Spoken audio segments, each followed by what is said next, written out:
ఏ భాషలో చెప్పాలరా? నిన్నేరా ఏ భాషలో చెప్తే అర్థం అవుతురా నీకు? ఇంకొకసారి గీత వైపు చూసావో నీ గుడ్లు బీకి గోటీలు ఆడుకుంటాను. గచ్చి మౌలిగాడు ఒకేసారి చెప్తాడు, రెండోసారి నరికి అవతల పడేస్తాడు.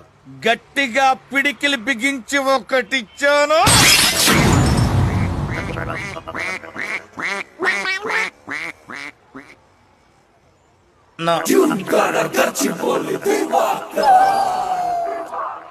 ఆటో పోనీ, ఎక్కడికి? ఏదో చోటి పోనీ భయ పోనీ.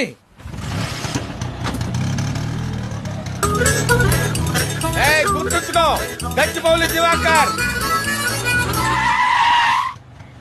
ఆపేమిట్రా? మీరు ఏదో అడ్రస్ చెప్తున్నారు కదా అని. పోనీరా బాబు. ఏంట్రా నీ ప్రాబ్లము? నాకు ప్రాబ్లం ఏం లేదు సార్, నేను కంఫర్టబుల్ గా ఉన్నాను. గుడ్లు పిక్కి గోటీలాడుతాను. ఊరుకోండి సార్, నేను గోటీలాడటం ఏంటి? I only play cricket sir.